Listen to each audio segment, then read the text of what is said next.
Hey guys, long time no see. Yeah, I've been inactive on the channel for the last few months. And this video is going to be an update on my life and why I've been away from making videos as I originally planned to do. I was actually planning to do the opposite of what has happened the last couple months with my channel, and that was to become more active with the channel. For those of you who saw one of my more recent videos from a few months back, I laid out all my plans, or most of my plans, through going into fall of this year. A lot of the trips I was planning on doing and other video ideas I had for the channel. And then, as you guys know, COVID came. I think it affected everybody. I don't know anyone who hasn't had plans affected one way or another.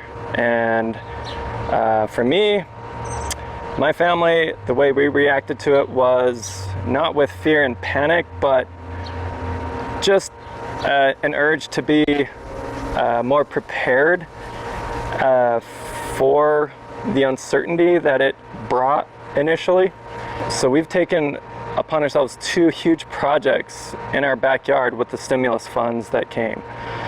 One of those is building this guy right behind me, a big old playhouse for my kids. The other one, which we actually did before building this, was basically to renovate our garden, rebuild some rotting garden beds, some grow beds, or raised beds that is. And so that's what this video is going to be about. It's going to be an update on my life the last couple months and about where I've been spending most of my free time, pretty much all my free time, these last few months. Instead of making videos for the channel, instead of out hiking and backpacking, it's been spent in my backyard. My backyard has been my backcountry these last few months. So for those of you who are interested, just for kicks and giggles, this video is going to be a little unconventional. It's going to be a break away from the trail and gear. It's going to be looking at my backcountry here, my own personal backcountry, my backyard, and what I've been up to the last couple months. So let's start with the Playhouse. I built it from scratch. I started with an app called SketchUp, or it's actually a web account, free web account, sketchup.com, but they do have an app, I think, if you're paid into it. Anyways, I kept the free account and just taught myself just enough on how to frame this thing. I've never taken on a project like this before. The most I've ever done before as far as framing and construction, or the biggest thing I had done up to this point, was framing in a couple walls to enclose a couple existing walls in my carport to make a little tool shed. So I want to give you guys a quick tour of this playhouse here, but before I do that, check out this time lapse.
here is the big playhouse, or clubhouse like my older kids like to call it.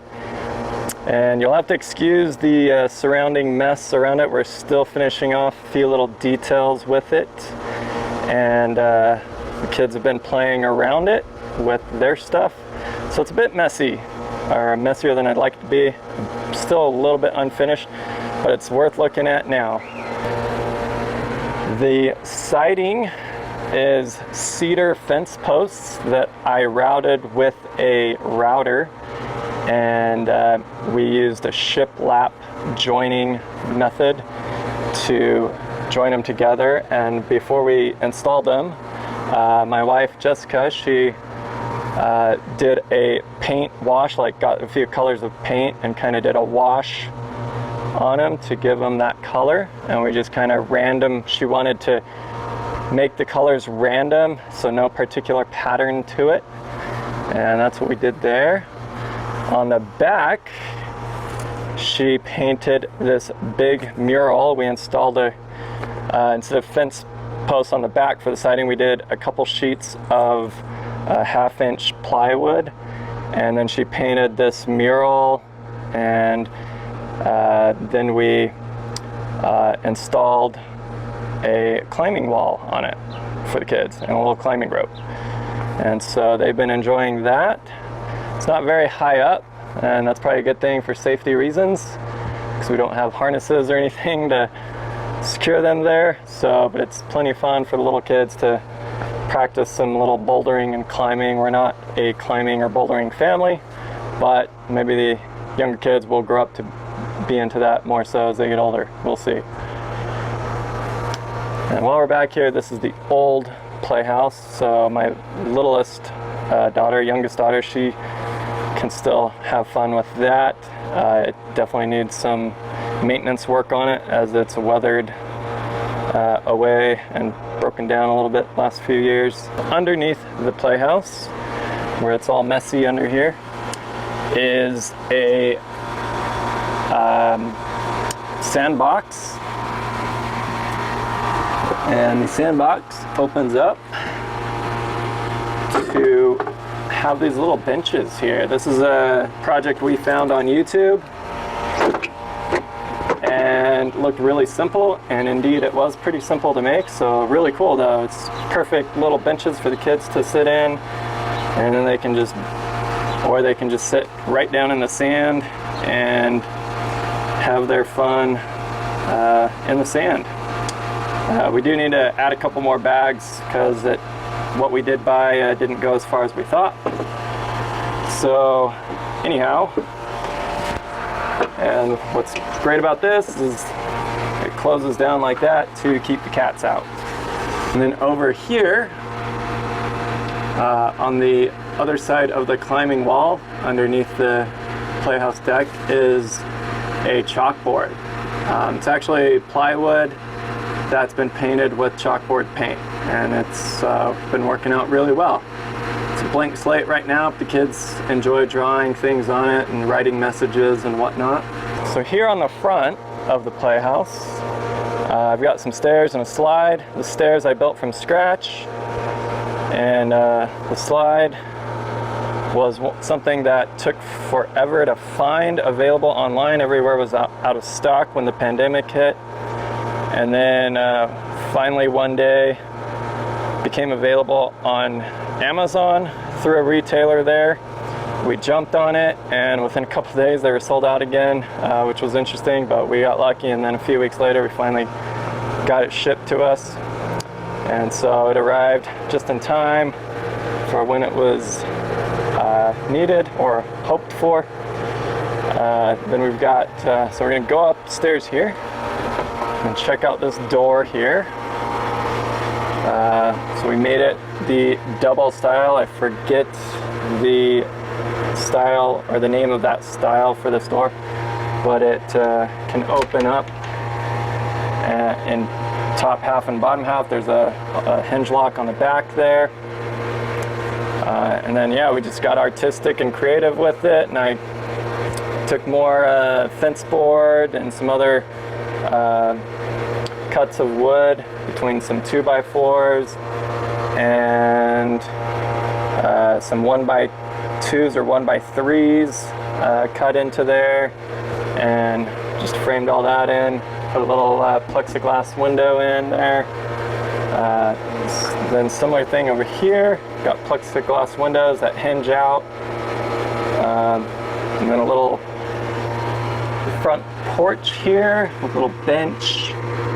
And they can drive or fly or whatever they want to imagine with the steering wheel there.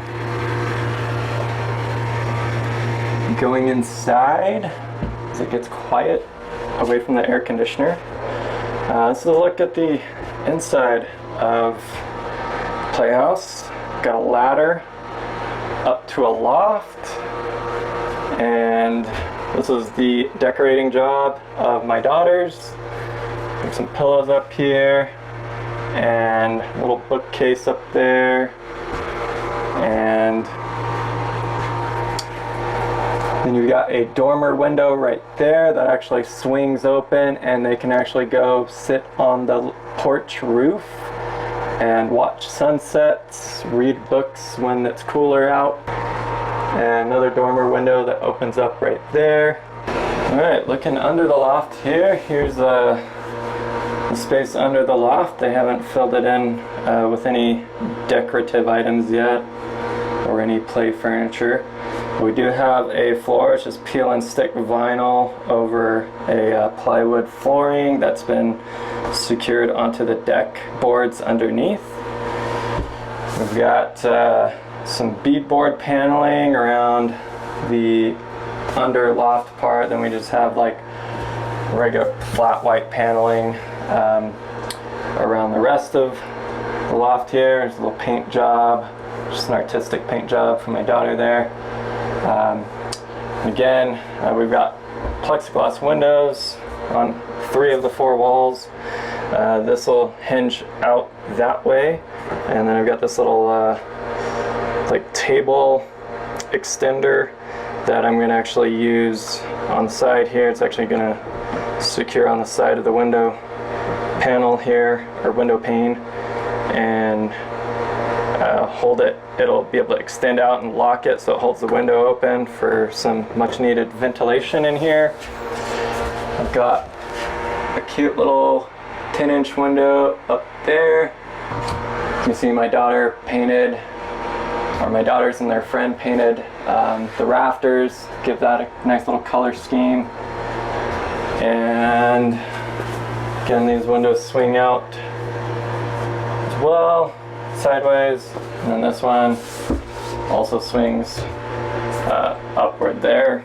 So this playhouse, again, was one of the 2 big projects that we took on with the stimulus money that came with the pandemic, that has occupied all of my time and much of the time of my wife as well, and with some help from our kids here and there with things that they could help out with. And the motive behind building this playhouse was a couple factors. One was, it's something we've been discussing the last few years as the kids have been getting older. They've been wanting something like this. We just didn't know how to go about doing it. But it was the pandemic that really motivated me to figure out how to make one. We didn't know how long closures were going to last, how far wide it was going to affect things and travel. Even being able to go out of county to outdoors places. So we thought, if they're going to potentially be spending a lot more time at home this summer than traveling elsewhere as we might normally do, we wanted them to have something to help them keep them sane and have their own little getaway by having their own little house here to play with and have fun with each other as siblings. So the second project that preceded the playhouse back here is our backyard vegetable garden. And I just want to say, just like being outdoors in the mountains, out in the wilderness, doing any kind of backpacking, camping, or any activity out there where that's interacting with nature to one degree or another, so is gardening. Gardening is absolutely interacting with nature. And we've neglected our garden the last couple years with all the camping and hiking and other activities that we've been engaging in.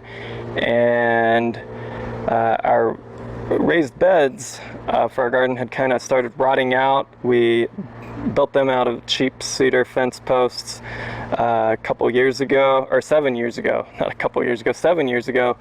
And they had aged out pretty well and they were falling apart, and I just figured, you know what, with some of the other stimulus money that we got, we need to use it wisely and make sure we have a way of feeding ourselves, or at least decreasing the cost of food, because we didn't know how the pandemic was going to burden the food industry, what kind of shortages would happen there. So we just wanted to make sure we had a good way of getting fresh produce.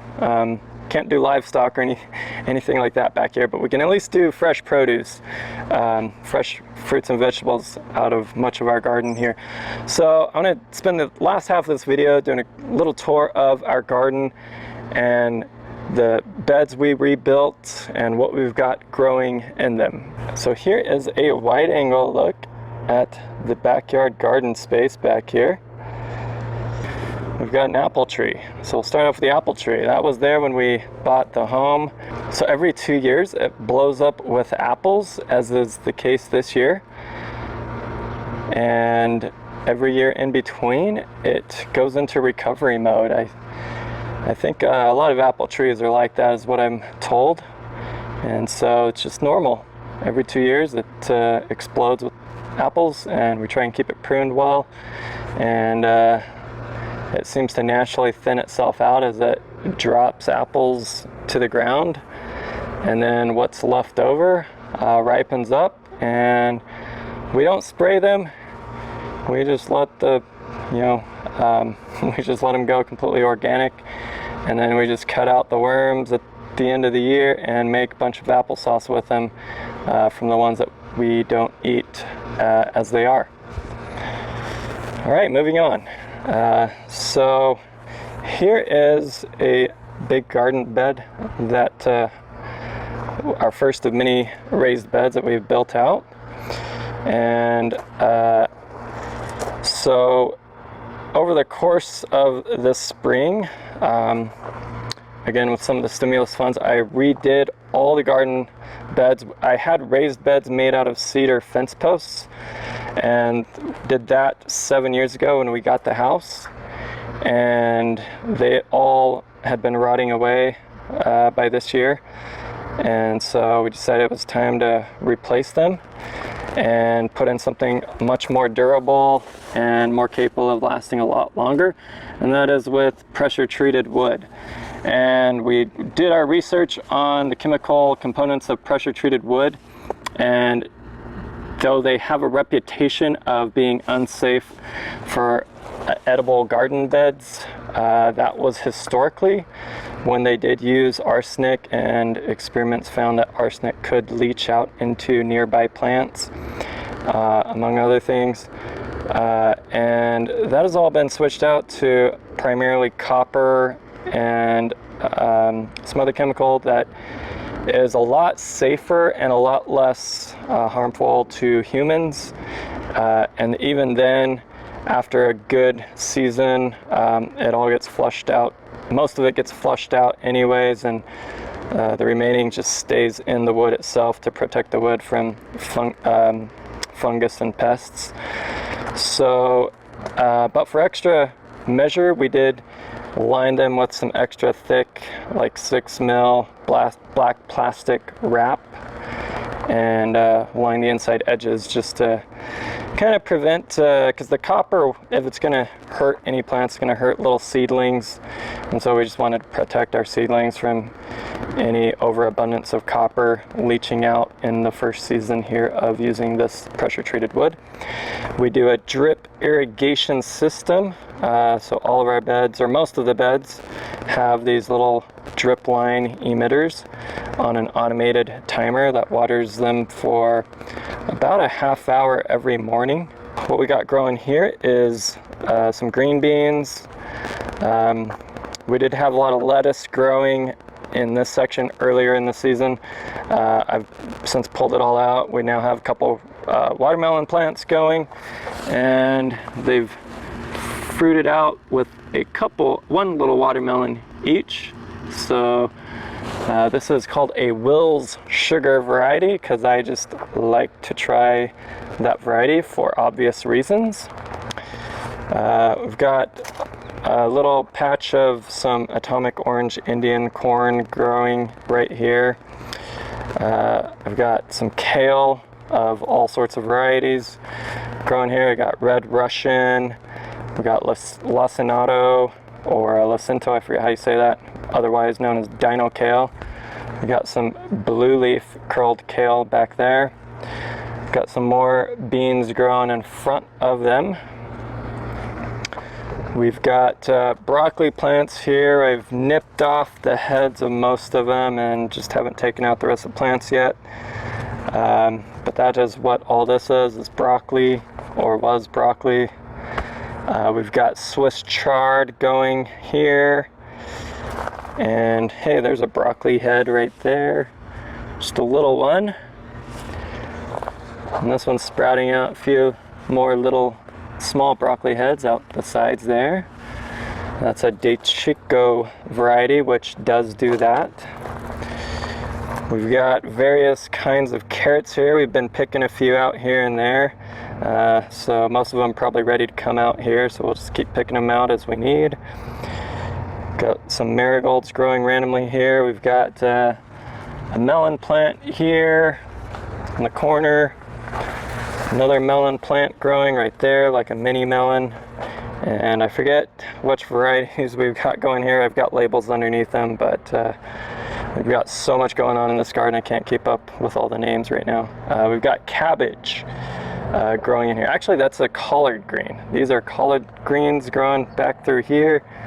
And then we've got cabbage growing into their big round heads right here. We've got celery here. These were not started from seed. Most everything else in this garden was started from seed. Celery is one of the few things that was started from transplants bought at the store. And it's getting about to the point where we can start harvesting the stalks out of these plants and start using them up.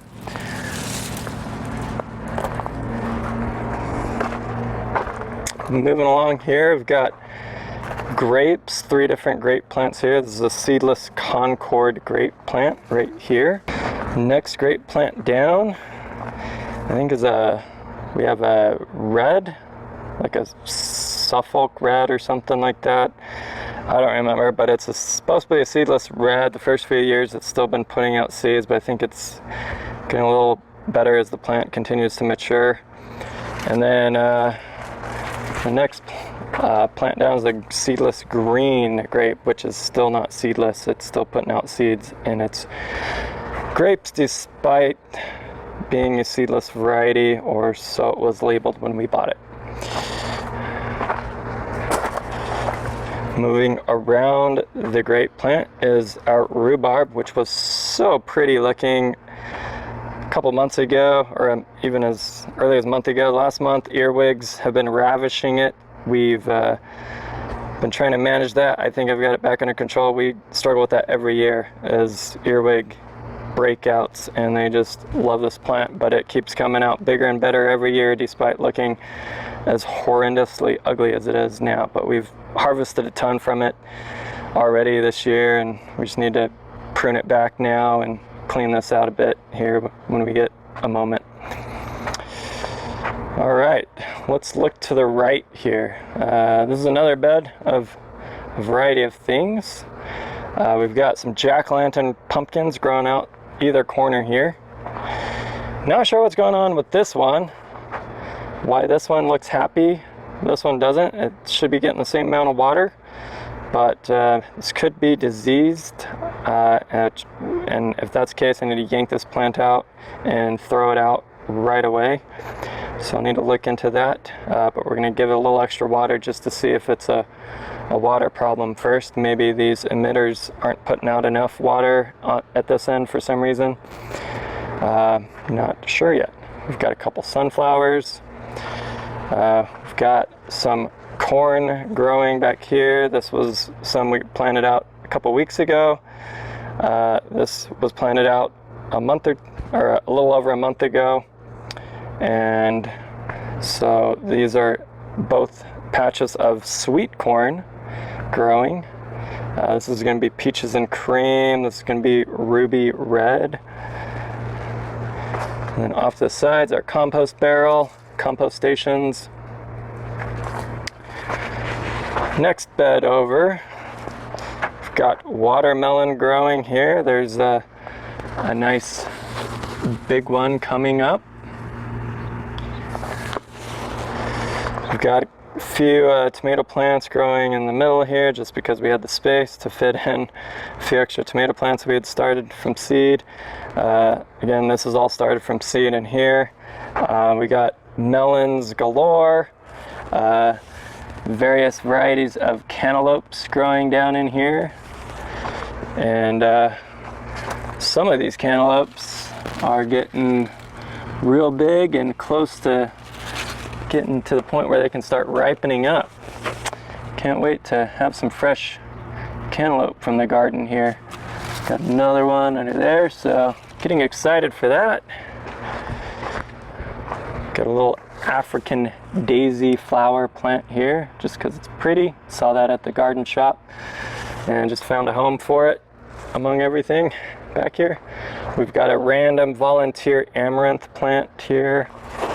And yeah, just lots of melons in there.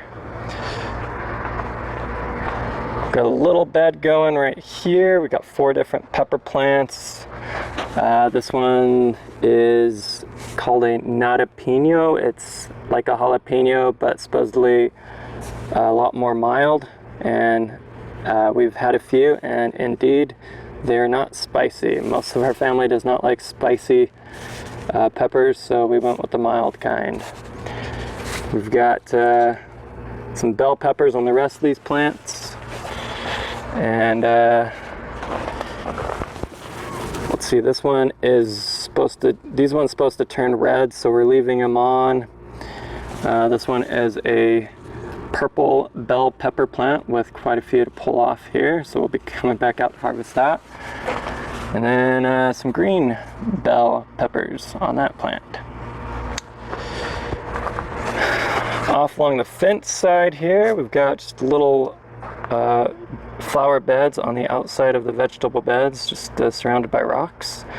Various flowers in here to attract the bees and pollinators. We've got a tomato plant here. I think that's a best boy plant. We've got crookneck squash going here, which underneath there's quite a few here, 2 or 3 to harvest. Oh, there's another one back there. Yep, so we got at least 3 to come back and get since we left on our trip this week. And got an early girl tomato plant here. Those are starting to ripen up nicely. We've got a Cherokee purple tomato plant here. A zucchini plant down in here.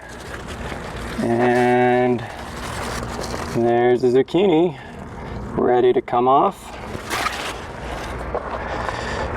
Got a Brandywine tomato plant going right here.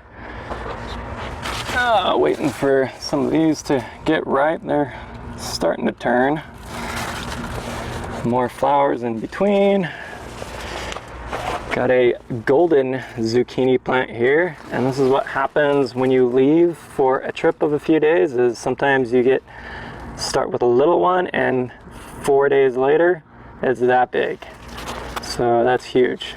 So you got to get that off and get a few more. This plant goes crazy. It's been going crazy the last month. So hard to keep up with that one. We've got some cherry tomatoes coming in on this plant. Super Sweet 100 is the variety on that one. We've got tomatillo plant growing over here. Next year, we're gonna put it in a cage. These things just grow wild. So gonna cage those for better control next year. Could probably prune it back a bit too to keep it from taking over, but so far it's not too bad. Got a Hollyhock bush going on here. These just come back every year. Another flower bed here, and then another tomatillo. This is a purple tomatillo plant growing here. So we got green tomatillos over there, purple tomatillos here, I believe. Yeah, we've got basil. This is a purple leaf basil here. We've got yellow golden sunray tomatoes here. These are one of my favorite tomatoes because they're super sweet and just very yummy. And yeah, need to prune that one back a bit. And another flower bed here, another zucchini plant. In between the zucchini plant is basil, or more basil, traditional green basil there. We've got another zucchini there to pick off. More flowers, more tomatoes. This is a Sioux variety, like the Indian tribe, the Sioux Indians. We've got a Sunburst Squash plant, which is like a zucchini, and they grow out into these interesting like sunburst shapes when they get big and yellow. And then this plant here is another tomato plant, is a German pink tomato. And this one is the one that's struggling to put out fruit the most. It's also bending over. We need to restake that one with another stake to give it more support. So that is the one plant that's seems like it's struggling to fruit as much as the others. We have another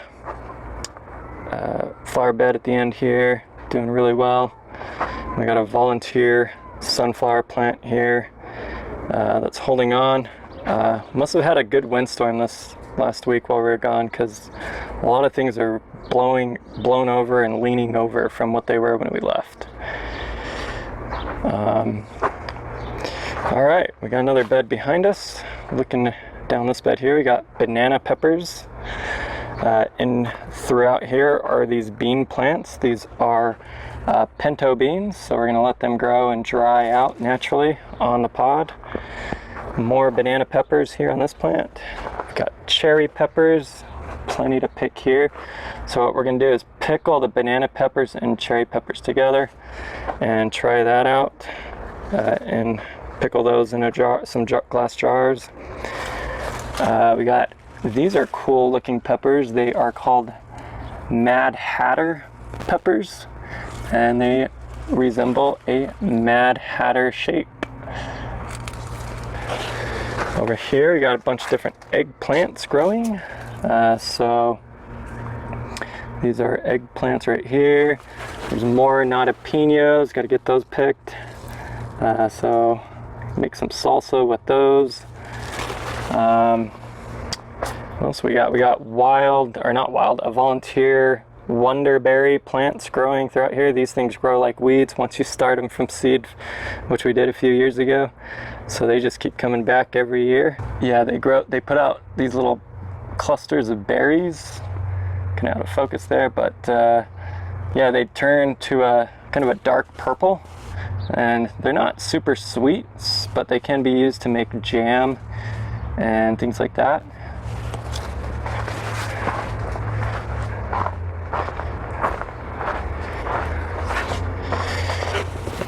Here's an eggplant that we've got growing on this side, and we had a few more back in here. So there's another one. So yeah, got some eggplants. There's another eggplant right there. On the back side of this bed is a few different cucumber plants. So get down in here, see what we got here. I think there's one back here. Oh, there it is. A big old one to come back and pick here in a little bit. And so yeah, I gotta love fresh garden cucumbers. And then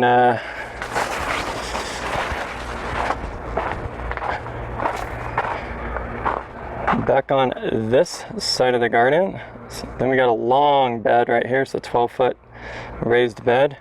We've got a bunch of black beans growing around a bunch of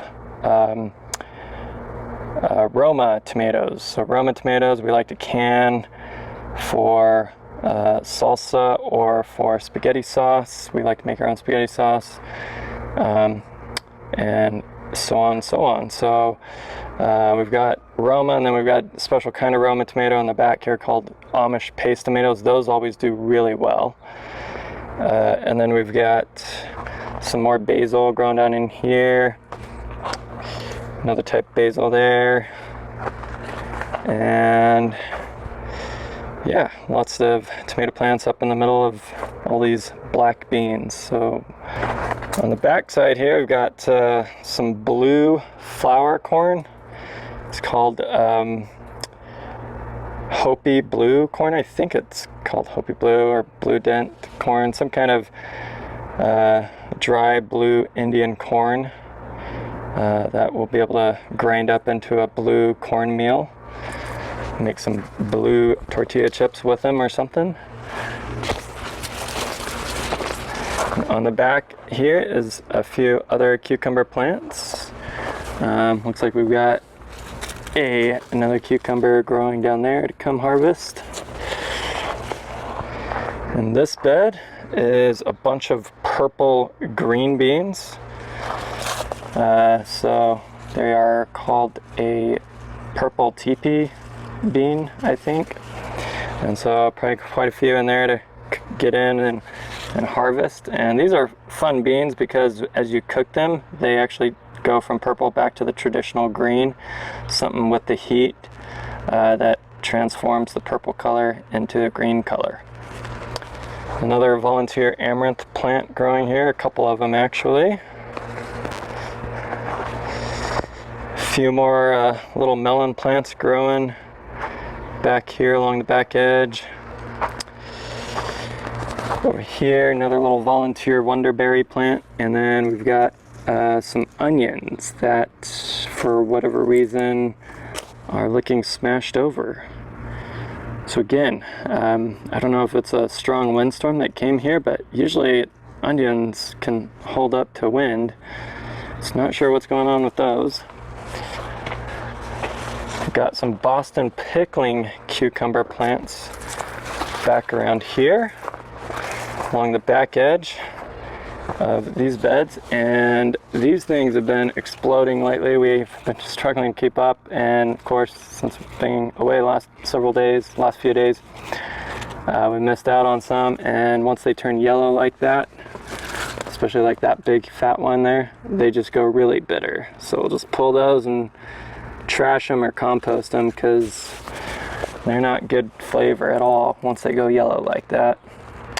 But they're designed or bred to be a pickling variety. Even though they taste like regular cucumbers, you can eat them fresh like any other cucumber. They're textured and bred for pickling. Got another little watermelon plant here. This is one of my son's plants, one of my daughter's melon plants. They all got to pick one of the plants we planted from seed and pick a spot for them to grow. Over here is a big round circle. Trying to do a Three Sisters format, except we're missing one of the Three Sisters. We've got squash, a few squash plants, and a couple watermelon plants growing around the outer side here. We've got acorn squash on this side, which we have one of a couple growing right there. So that's acorn squash. On the other side, we've got spaghetti squash, and we've got quite a few spaghetti squash growing here. There's one, there's two under there, there's three back there from what we can see. Oh, there's four. So it looks like we'll have quite a bit of spaghetti squash as long as the plants hold on and survive. And then we've got some more Indian corn growing here. This is called Painted Mountain Indian corn, and Indian corn being dry corn that you can grind into cornmeal and make flour or corn flour with. And almost done here. Moving on to these final beds here, we've got a weed bed with a few old strawberry plants. This bed has been neglected. We need to rejuvenate it and redo the soil with it, and then probably plant some more strawberry plants in there. So in between this bed and this bed, we have a couple more tomato plants. We've got a tie-dye, pink tie-dye plant right here, and this one that's leaning over, we also need to put another stake down, re-support it, is a what is that? I forget what kind. We forgot to put a label in on this one. So this one's a mystery plant for tomatoes, which is always fun. I think it might be a some sort of tie-dye or zebra stripe type plant. Looks like they're starting to ripening up there in the middle there, so kind of a cool little pattern. There we go. Got a little bit more basil here, like a lemon basil, or no, I think it's a purple ruffles basil. Okra. I planted these out way too early. I had 4 of them. This is the only one that clung to life, and it is putting out some okra. Got another little sunflower in the middle there. Here's a strawberry bed we redid this year. So these are all new strawberry plants, and they are doing pretty well. These are a Fort Laramie variety, which is supposed to do really well in the Utah climate. After all, they were bred in Wyoming, which is next door to us. And yeah, looks like, and these are ever bearing, so they produce through most of the season, and there's definitely some ripe ones ready to come off. Kids will be excited for that. Another tomato plant that has been ravaged by some wind and or just become heavy laden. We neglected that, and this is what happens when you leave your house for a week. Sometimes these plants just go crazy, and this one looking sad, but we can bend it back up, put it back on the stake here, and tie it off, and prune it back a little bit. It'll be good to go. More basil growing in here, some flowers, and I think this one is an atomic grape tomato plant. So looking for that. This one's actually called a black cherry tomato plant. And then more strawberries, and these ones are called Eversweet. These were transplants just like those ones, the Fort Laramie ones, and so these are absolutely taking off and exploding with fruit, it looks like. So yummy looking strawberries. This variety is made for the heat. They do their best in hot summer weather, which is unlike most strawberry varieties out there.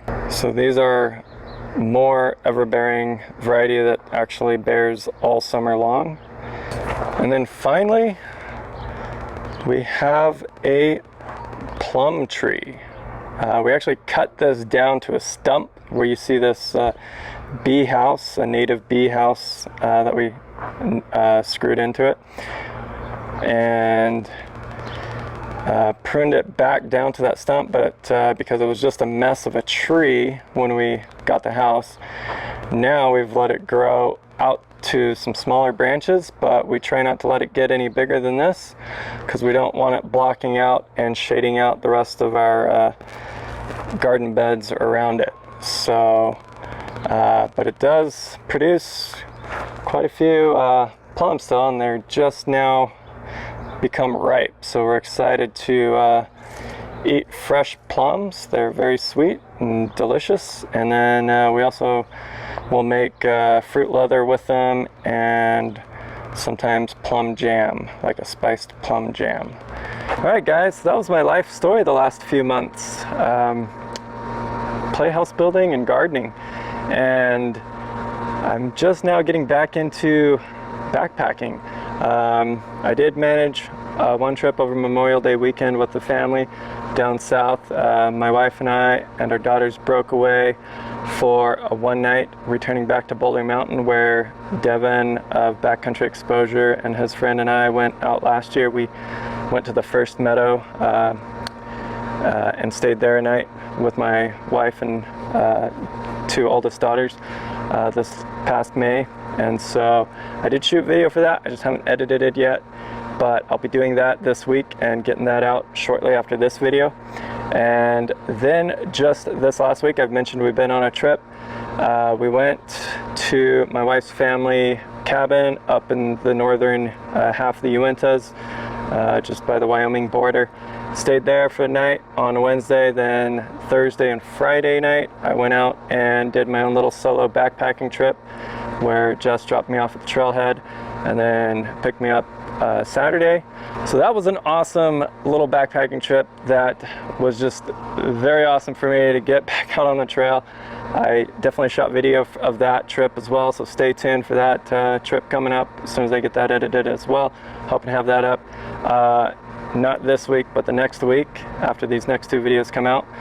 And hopefully I can just keep it rolling. I've got quite a few other trips I'm hoping to get out on this next month, now that I feel like I have more breathing room, having this Playhouse mostly done now, and then everything else is feels less urgent now, and so hopefully, yeah, can get it rolling again.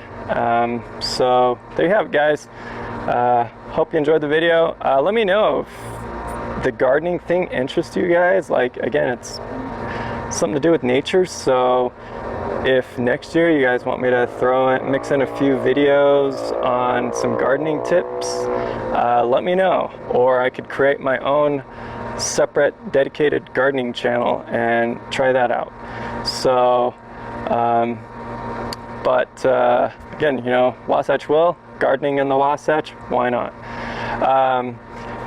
But let me know, guys, like, leave some feedback below, what interests you, what doesn't. But again, primarily the channel is still going to be focused around backpacking, hiking, camping, and outdoor activities here along the Wasatch Mountains, out my doorstep here, as well as Uinta Mountains and surrounding landscapes here in Utah and out beyond. So if that stuff interests you and you're not subscribed yet, please subscribe, and there'll be a lot more fun stuff to look forward to in the future.